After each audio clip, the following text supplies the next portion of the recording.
I want to talk to you briefly tonight about doing things you don't want to do. How about that? So last night from what used to be the World Trade Centers, which is now the World Trade Centers Memorial, I did a short 5-minute live on our experience yesterday. And so if you want to see that, you can go check it out. So yesterday was day one of doing something for 30 days I don't want to do. And so what I'm going to talk about tonight briefly is the value of doing stuff that we don't want to do. So here's what I'm doing that I don't want to do. Every day for the next 30 days, I'm going to come on and do a 5-minute live. Now, why am I doing that? Why am I doing that? Well, because part of what I'm up to in Bliss Business is finally, after 20 years of owning Bliss Business, I'm building Bliss Business. And Bliss Business is a generic transformational development, publishing, and network marketing training company. So one of the things you got to do in today's marketing environment to build an online business, which basically Bliss Business is you got to get on and do Facebook Lives. But guess what? I don't like doing Facebook Lives. I don't like doing anything that I have to do every day. After 41 years, part of my story is I get to do whatever I want, whenever I want, and that does not include having to do something every day. But here's the thing, and the other thing about Facebook Lives is I don't think I'm any good at them because, I can't figure out even how to turn the camera on and get the lights right, and some days I just don't have anything to say. And one of the things that I just don't particularly like about people who get on Facebook is people who get on Facebook and ramble about anything just to be on Facebook, and they don't have anything to say, really. And so I don't want to be one of those people. So for all these reasons, I'm not too excited about doing a Facebook Live every day for the next 30 days. But why am I doing it? Well, for number one, my coach, who I just hired, he's more than a coach. He's like the president of my company. He told me, you want to build this company, you got to get on Facebook and do Facebook Live. So, and, in essence, even though he works for me, he's my coach. So I'm listening to my coach. Why? Because I don't know anything about marketing online. Not really. And so Facebook Live. So today's subject. So that's the setup. Today's subject. I had to think of okay, what am I going to say to people today that's meaningful? And here's what I have to tell you. So today we went and did yoga. Now, for context, if you followed me at all in the last few days, we are like day 6 into Kimmy's 50 years, 50 days around the world. So Kimmy and I are going all around the world. Some of the times we're playing, some of the times we're speaking. Right now we're playing in New York City. And today we went and did yoga in New York City. And guess what? I didn't feel like doing yoga. I'm not any good at doing yoga. I've done yoga before, for I think one time I did yoga for, 21 days in a row. And I'll tell you a little bit about that tonight. And about 2 or 3 weeks ago, I did yoga for 10 days in a row. But that was 2 weeks ago, and I haven't done yoga since. So tonight we go and do yoga. Guess what? Not only don't I want to do yoga today, it was actually this morning we did it. Cool place right next to Central Park.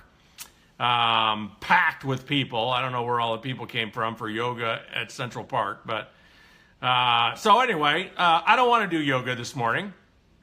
And guess what? I'm also not very good at yoga this morning. I'm stiff and I can't remember all the moves I'm supposed to make. And it's not very much fun. And like that. But so why am I doing yoga today? Well, because yoga and a bunch of other stuff are part of a commitment that I have and a vision that I have to get better flexibility and get my, metabolism up and get my energy level up and, have a biological age of 42 instead of 62. So it's just part of the process. But here's the thing. So I want you to, here's the question I want for you to consider tonight. What is the one thing? What is the one thing that you could be doing every day, even if for 5 minutes, like my 5-minute Facebook Lives, that if you did them every day, 30 days from now would make a huge difference? And so, here's the yoga story. So today I'm horrible at yoga. I don't feel like doing yoga, but I do yoga anyway. And guess what? It was an hour class, and about 35 minutes into it, I just rested for the rest of the 25 minutes. But I did do the first 35 minutes, so I got the object in motion. We're going to talk about that a little bit tonight too. Got the object in motion, and although we're not going to do yoga every day on our trip, we're going to do yoga a lot, and we're going to do a lot of other things. But I want to take you back to the time that Kimmy and I, on Honolulu about 3 years ago, we did core yoga every day for like 21 or 27 days in a row.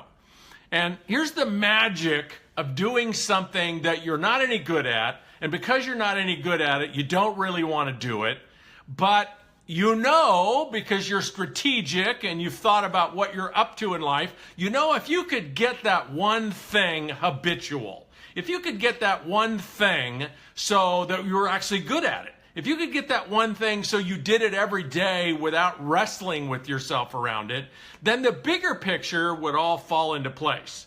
So about 2 or 3 years ago, Kimmy and I do core yoga every day for an hour, hour and a half, for like 21, 27 days in a row. And here's the thing. For the first week, it was hard. We had to rally each other and let's go do yoga. Come on, let's do it. We made a commitment to do it for like 27 days in a row. And so part of our context of getting it done was, hey, we made this promise to each other, so we're not going to bail out. Let's get on it. Let's go do it every day. But the first week or 10 days was not that much fun. Not any fun at all. It was hard, and we weren't any good at it. So we felt stupid in the class. And of course, me a lot more than her. But guess what happened around day 10?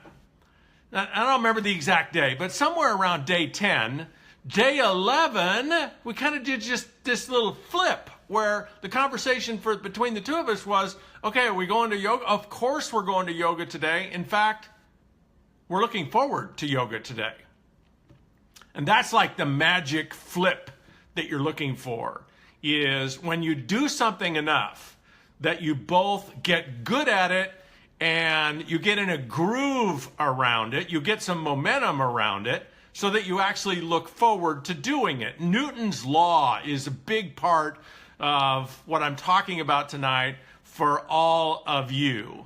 An object in motion tends to stay in motion. It's kind of the definition of momentum.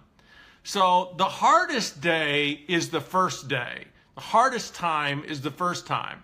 So a lot of you are in network marketing, and what's the number one thing you got to do in network marketing to get momentum and get the ball rolling? You got to get out and talk to people. So the first day of doing that is the toughest day. The second day is tough. The third day is tough. The fourth day. And if you studied this business model at all, the consistency is huge in building momentum in network marketing. If you don't have consistency, you don't have anything. If you take a penny and you double it every day for 30 days, you have over $5 million. But if you take that same penny and double it every other day, kind of like the pattern of whenever you feel like it, it's only $163 at the end of 30 days. So consistency is huge to gain momentum. And so the question that I pose to you tonight, if you have an answer, put it in the comments, is what's the one thing that if you did it every day, whether you want to or not, just do it anyway. What is the one thing that if you did it anyway every day, somewhere around maybe 10, 12, 15 days, you'd get that little tipping point where now your attitude about it is different, it's easier, you're more flexible, you've got more strength, you're more in the groove, you're actually a little bit better at it. And then at something or maybe around day 20 or day 25, it actually, at some point in there, it actually becomes what you might call an addiction.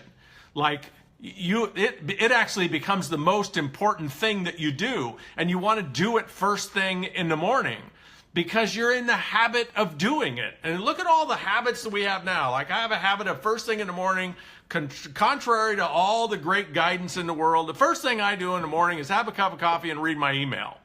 I actually look forward to having a cup of coffee and doing my email. Now, what if that was the most important thing I could do every day that would explode some big initiative that I had? Think of how like productive and successful I would be. Why? Because I love getting up in the morning, having a cup of coffee, and doing my email. So I'm never going to miss it, right? Because I love it. Well, you could take any habit, like having a cup of coffee and doing my email. That's just a habit. You can create any habit. So the question is, what's the one thing? And yes, I just did a book study club with my whole office staff. We read the one thing. We discussed it for a month. I mean, it's a great book. If you haven't read it, read the book. But what's the one thing? What's the one lever that you could pull every day? If you could make it a habit, would unleash you into momentum on something that's really important to you in 2018.